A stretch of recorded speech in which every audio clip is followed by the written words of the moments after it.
ఏదైతే వాళ్ళ కుటుంబంలో వ్యక్తి లేనటువంటి లోటుని పూడ్చుకునే విధంగా వారి జ్ఞాపకార్థం సంవత్సరం చేసినటువంటి ఈ సమాజానికి ఉపయోగపడేటువంటి కార్యక్రమంలో భాగంగా ఈ రోజున కూడా అభిజ్ఞా ఫౌండేషన్ వారు పవన్ కుమార్ రెడ్డి గారు, అదేవిధంగా అనిల్ కుమార్ రెడ్డి గారు, వారి పిల్లలు, వాళ్ళ కుటుంబ సభ్యులు చేస్తున్నటువంటి వికలాంగులకు ఈ డిస్పోజబుల్ ప్లేట్స్ తయారు చేసేటువంటి మిషన్ని వాళ్ళ వికలాంగుల భవనానికి బహుకరించడం అనేది మనస్ఫూర్తిగా అభినందిస్తున్నాం.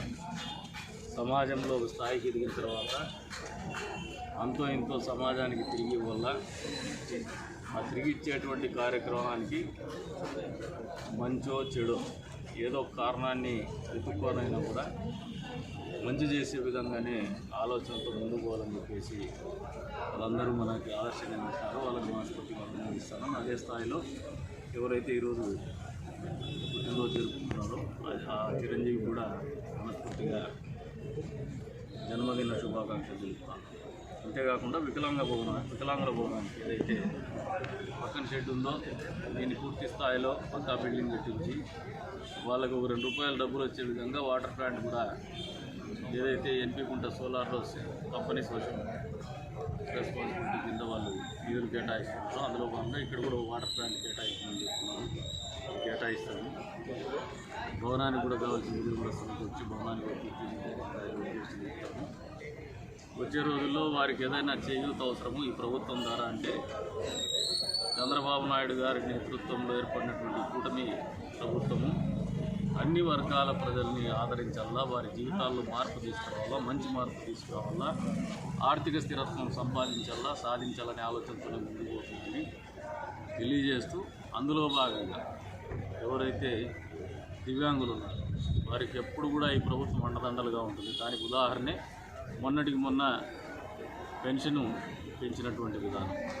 అంతేకాకుండా పూర్తి స్థాయిలో దివ్యాంగులకు 15,000 రూపాయలు పెన్షన్ సామాజిక భద్రత కింద సామాజిక పెన్షన్ ప్రకటించడం అనేది ఈ ప్రభుత్వం యొక్క చిత్తశుద్ధిని తెలియజేస్తుంది. దివ్యాంగులు కూడా మీరు కూడా ఆలోచన చేసుకోండి. భవిష్యత్తులో మీకు చేదోడుగా ఆదోడుగా ఉంటున్నటువంటి ఈ ప్రభుత్వాన్ని, ఇటువంటి నాయకుల్ని, ఇటువంటి పార్టీల్ని ఆదరించాల్సినటువంటి బాధ్యత మీ మీద ఉందని చెప్పేసి కూడా సందర్భంగా తెలియజేస్తున్నాము. మరొకసారి ఈ రోజున మంచి కార్యక్రమం చేస్తున్నటువంటి అభిజ్ఞా ఫౌండేషన్ వారిని మనస్ఫూర్తిగా అభినందిస్తాను.